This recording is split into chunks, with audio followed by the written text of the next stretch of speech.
Okay, in this video we're going to be checking out another video transmitter here from AKK, and this one here is called the Infinite DVR VTX, and as the name implies, this has a video transmitter and a DVR all in a single board here, and this is in a 30 by 30 mounting pattern here. Single board, you got your RF shield there, you got a microphone here, you got two buttons here.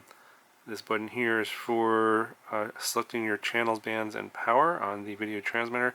And this button here is for stopping and starting your video recordings on the DVR. You got a micro SD card slot here, MMCX connector here, and it does include a adapter for Sma Antenna. And then you have some LEDs here. Then the instructions will show you what bands, channel, and power you have based on the lights here that show up. You have a bunch of solder points here on the other side for powering the video transmitter and also other functions. So the two here on the left is going to be your power in, 7 to 26 volts, and that's these two wires here. And then the three wires after that, 5 volts ground and video. This is 5 volts and ground to your camera if you want to power your camera from here, and that's the video coming in either from your flight controller, OSD, or from the camera. And I'll probably going to be in my setup, I'm probably not going to be powering my camera off of the video transmitter.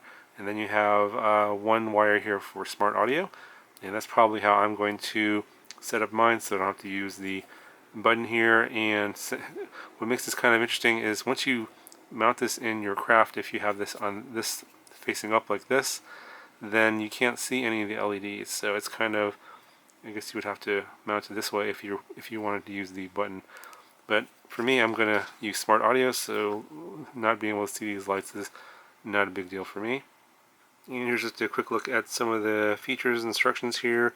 Smart audio, as I mentioned, it does go up to 1,000 milliwatts, not 1,200, and it doesn't seem like this one is locked or unlocked like the other one, so I don't think 1,200 milliwatts is unlockable. 7 to 26 volts input, has a microphone.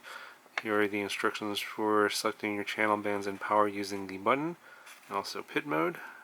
Of course, you can do all that via the OSD and smart audio. These are the channels available to you, and then some of these are locked because of FCC restrictions.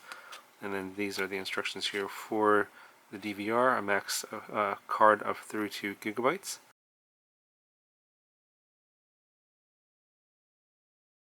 And here's the rest of the specs here on the other side. And a little diagram showing the wiring and also the meaning of the lights on the back here in case you want to use that function. And then there's a light here for the DVR. And not sure if I showed that. There's one little LED right there. That'll probably flash when you have recording, and will stop flashing when it's not recording. So I'll be installing this into a new drone build I'm putting together. Just going to be sitting on top of my stack here like this. Let's see, will it fit? Yeah, it'll be like that. And this will be in a video review for the Sprague motors, the 2207 motors. I'm going to be putting those on this drone, and you'll get the DVR recordings off of that. But what I'll do is I'll at the end of this video, I'll put a little sample recording from the DVR, so you guys can at least see some DVR recording from this DVR on this particular video. And then if you want to see more footage of this, it'll be in the review for the motors, which you obviously can't see here, but it's going to be the Racer Star Sprague X 2207 motor.